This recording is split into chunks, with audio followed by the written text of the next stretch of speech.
पाकिस्तान में आम तौर पर जब कोई हुकूमत के चल चलाव का वक्त हो तो उस वक्त फैज़ाबाद गर्म हो जाया करता है या कहीं धरना शुरू हो जाता है। तो इस वक्त दोनों काम हुए हैं। पहले फैज़ाबाद के अंदर लब्बैक वाले प्रोटेस्ट कर रहे थे, अभी जमात इस्लामी वालों का धरना चल रहा है मरी रोड के ऊपर। तो क्या कोई बड़ी तब्दीली होने वाली है? आम तौर पर इस्टेब्लिशमेंट की मुखालिफ पार्टी जब हुकूमत में हो या वो पार्टी हुकूमत में हो या वो लीडर हुकूमत में हो जिसकी इस्टेब्लिशमेंट के साथ ताल्लुकात अच्छे ना हो, और ये वक्तन फ़ोक्तन बदलता रहता है कि कौन फेवरेट है और कौन मुखालिफ कैंप में खड़ा है। नवाज़ शरीफ कोई 10 बार मोहब्बत के रिश्ते में बनते हैं और 10 दफ़ा ही उनके ताल्लुकात में ख़राबी पैदा होती है। इसी तरीके से इमरान खान ने भी ये उतार चढ़ाव दोनों देख लिए। तो शहबाज शरीफ साहब जो हैं उनकी एक चीज़ कांस्टेंट है कि वो फ़ौज के साथ अपनी मोहब्बत का रिश्ता हमेशा कायम रहते हैं, जिसके बायस इमरान खान उनको जलसों के अंदर खड़े होकर बूट पॉलिशिया का लक़ब देते थे, क्योंकि वो इस्टेब्लिशमेंट से बिगाड़ नहीं चाहते किसी भी दौर के अंदर। जब नवाज़ शरीफ वज़ीर आज़म थे तब उनकी लड़ाई हुई, जब वज़ीर आला थे तब उनके ताल्लुकात अच्छे बुरे हुए, लेकिन शहबाज शरीफ साहब अपने ताल्लुकात में ख़राबी पैदा नहीं करते। तो इस्टेब्लिशमेंट क्या चाहेगी कि शहबाज शरीफ को उतार के तो किसको बिठाया जाए, ये एक बड़ा सवाल है जिसका जवाब आसान नहीं है।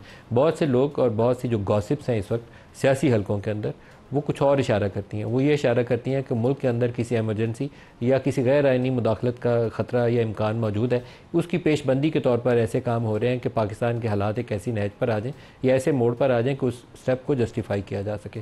क्या इतनी बड़ी बात करना अब आसान है? क्योंकि कुछ एक जजमेंट सुप्रीम कोर्ट की आई हैं, जो पहले इफ्तिखार चौधरी की आई, जिसके अंदर मार्शल को जायज़ करार देने के हवाले से था कि आइंदा कोई जस्टिफाई नहीं करेगा। पहले सुप्रीम कोर्ट हमेशा इस्टेब्लिशमेंट की बी टीम के तौर पर एक्ट करती थी।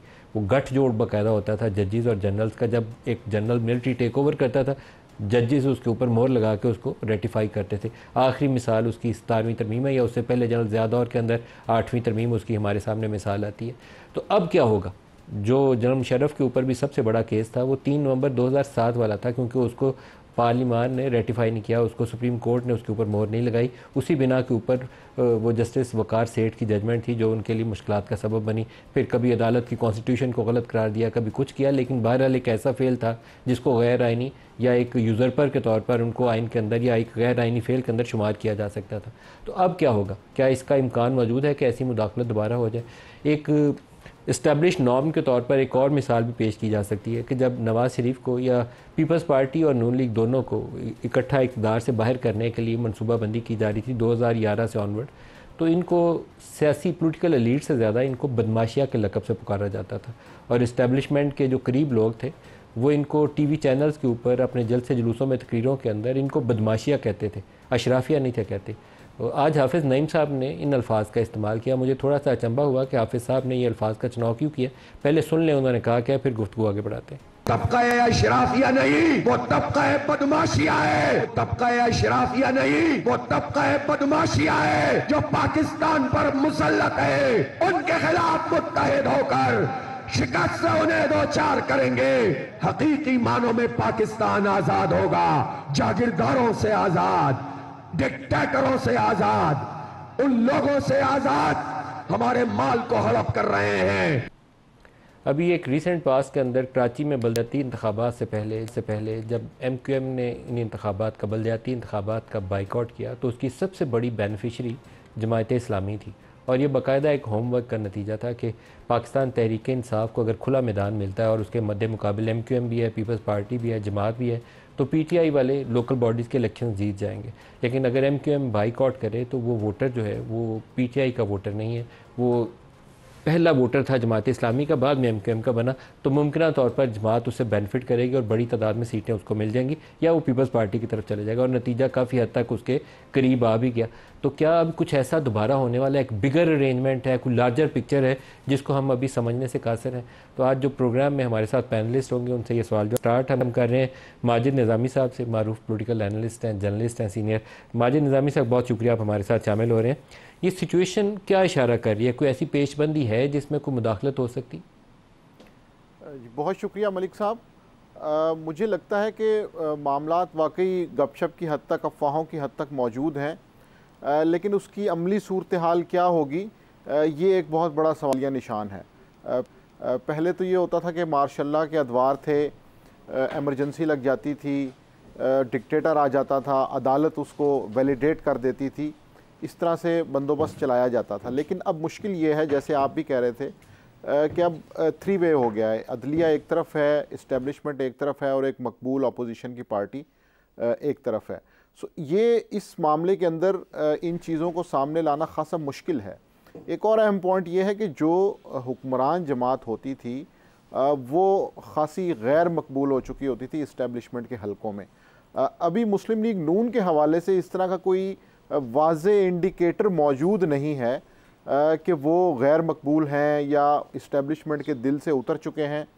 और दूसरी जानिब उनको रिप्ले के लिए कौन सी सियासी जमात है उसमें तहरीक इंसाफ का नाम आता है, लेकिन उनके भी इस्टेब्लिशमेंट से अभी इस हद तक ताल्लुकात नहीं हैं कि उनकी बुनियाद पे ऐसा कोई बड़ा फ़ैसला लिया जाए कि जिसके अंदर तहरीक अदम एतमाद आए शहबाज शरीफ साहब के ख़िलाफ़ या कोई और ऐसा मसला हो। ये जितनी भी अफवाहें हैं ये बिल्कुल मौजूद तो हैं, लेकिन इनकी अमली सूरत क्या बनेगी उस हवाले से अभी कोई वाज़ेह चीज़ मौजूद नहीं है। एक थेरी पीटीआई की जानिब से या उनके हामियों की जानिब से आ रही है, वो ये है कि नए चीफ़ जस्टिस के आने के बाद इलेक्शन ट्रिब्यूनल्स के कोई ऐसे फ़ैसले आएंगे कि जिससे तहरीक इंसाफ को कुछ सीटें मिलेंगी, या हो सकता है कि आला अदलिया इंतखाबात को ही कलअदम करार दे दे। लेकिन मैं समझता हूँ कि अगर हम इसको डिटेल में देखें तो पीटीआई के अपने दावे के मुताबिक जो उन्होंने वाइट पेपर शाये किया था उसमें 30 कौमी असम्बली की ऐसी सीटें हैं कि जिन पे उनके पास 90% से ज़ायद फॉर्म 45 मौजूद हैं। तो मेरा ख्याल है कि ये बड़ा ही गैर मामूली फ़ैसला होगा कि अगर 30 सीटों पे इलेक्शन ट्रिब्यूनल उनको कामयाब करार दे या कम अज़ कम वहाँ पे दोबारा इलेक्शन करवाए। सो ये एक अनहोनी है। और दूसरी बात यह है कि इस सारे मामले में देखना ये होगा कि जब इस्टेब्लिशमेंट और अदलिया सेम पेज पे नहीं हैं और नए इलेक्शंस का डोल डाला जाता है तो वो फिर किस जानिब जाएगा, क्योंकि हम देख चुके हैं कि उमर अता बदियाल ने पंजाब में जब चीफ जस्टिस होने की हैसियत से ये जो इलेक्शन करवाने का कहा था तो वो नहीं लबैक का धरना था और उसके बाद ये अब जमात इस्लामी वाला धरना है, तो इसको आप किस चीज़ से ताबीर करते हैं? ये किस सिलसिले की कड़ी है? ये खुद से हुए हैं, ऑटोमेटिक है, जमात ने खुद से इनिशिएट किए, या इसके पीछे कुछ और है? पीछे आप इसको देख सकते हैं कि क्या इसके पीछे कौन से फैक्टर कार फरमाए? अच्छा, इस हवाले से मेरी खासी गैर मकबूल राय है, वो ये है कि इस वक्त जमात इस्लामी और तहरीक लब्बैक दोनों का पॉलिटिकल वेट इतना नहीं है कि जिसकी बुनियाद पे बड़े फ़ैसले किए जा सकें। ना तो इसमें कोई पुरतशद्दुद कार्रवाई हुई है, ना इसमें कोई जलाओ घेराव हुआ है, ना कोई इसमें लाशें गिरी हैं। जमात इस्लामी के जो बेनज़ीर भुट्टो के ख़िलाफ़ जलसे थे उसके अंदर लाशें गिरी थी, पुलिस तशद्दुद हुआ था। लब्बैक का जो धरना था जिसने मुस्लिम लीग नून के लिए मुश्किलात पैदा की थी 2017-18 में, उसके अंदर भी यही हुआ था कि वहाँ पर फैज़ाबाद के अंदर जलाओ घेराव की कैफियत थी, जिसके बाद इस्टेब्लिशमेंट ने इंटरवीन किया था।